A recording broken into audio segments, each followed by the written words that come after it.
ముందు లడ్డుకు ఇప్పటి లడ్డుకు వ్యత్యాసం ఉందా లేదా తమ్ముళ్ళు అని మిమ్మల్ని అడుగుతున్నా. ఎవరన్నా పోయి వచ్చారా ఈ మధ్య? పోయినోడు చేలు పైకెత్తండి. వ్యత్యాసం ఉందా లేదా? అలాంటి పవిత్రత కోసం నేను పనిచేస్తా ఉంటే ఆ రోజు నక్సలైట్ చేసినట్టు హిట్ అండ్ గో. నాకు పెద్ద మీ సమస్యలు వీళ్ళు చేసిన తప్పుల్ని పరిష్కారం చేయడం ఒక సమస్య, వీళ్ళని ఎదుర్కోవడం ఇంకో సమస్య.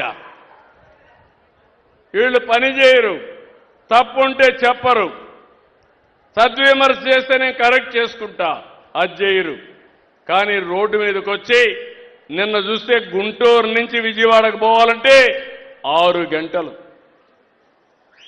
రోడ్లో ఇంకెవరు పోవడానికి వీలు లేదు. అంత మునుపు మీరు చూస్తే రోడ్డు మీద పోతూ పోతూ వాళ్ళ కారు కింద ఒకడు చనిపోతే, సింగయ్య చనిపోతే తిరిగి ప్రభుత్వ హత్య అని చెప్తారు. బంగారుపాలెంలో రేట్లు లేవని పోయి డెమాన్స్ట్రేట్ చేస్తే పర్వాలేదు, కానీ బలవంతంగా మామిడికాయలు తోలుకొచ్చి వేరే రైతుది కబ్జా చేసి తీసుకొచ్చి రోడ్డు మీద పడేస్తారు. అంటే రౌడీయిజం, గూండాయిజం. అంటే ఎవరి దగ్గర చేస్తారని అడుగుతున్నా. అదే మరి రోడ్డంతా బ్లాక్ చేయడం, గొడవలు చేయడం, ఏదో బలం ఉందని నిరూపించుకోవడం. బల ప్రదర్శన నిరూపించుకోవాల్సింది ఎన్నికల సమయంలో. మిగిలిన సమయంలో ప్రజలకు సేవ చేయడంలో ఏదైనా కానీ తప్పులు చేస్తే చెప్పడంలో మీరు ముందుకు రండి. కానీ తప్పుడు విధానాల ద్వారా వస్తే మాత్రం ఈ ప్రభుత్వం క్లియర్గా ఉండాలనా లేదా తమ్ముళ్ళు అని అడుగుతున్నా మిమ్మల్ని అందరినీ. మీ ప్రాణాలకు రక్షణ అవసరం లేదా అని అడుగుతున్నా. మీ ఆస్తులకు భద్రత ఉండాలా లేదా అని అడుగుతున్నా. మీరు పోయినప్పుడు రోడ్డు మీదకి మళ్ళా తిరిగి సురక్షితంగా రావాలనే కోరిక అందరికీ ఉంటుంది.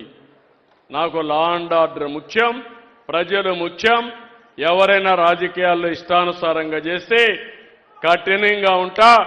అందుకే చెప్పా 95 CBN తప్ప 2014 CBN కాదని మరొకసారి అందరికీ తెలియజేస్తున్నా. ఆ రోజు ఆ విధంగా పనిచేశాను కాబట్టి ఈరోజు హైదరాబాద్ ప్రపంచంలో నెంబర్ 1 అయింది. అవునా కాదా? ఎవరు చేశారు హైదరాబాద్ని? నేనే ఫౌండేషన్ వేశా. ఈరోజు దేశంలో ఎక్కువ తలసరి ఆదాయం వచ్చే రాష్ట్రం తెలంగాణ, దానికి మణిహారం హైదరాబాద్, దానికి కిరీటం సైబరాబాద్ అని చెప్పి కూడా నేను మీకు తెలియజేస్తున్నా.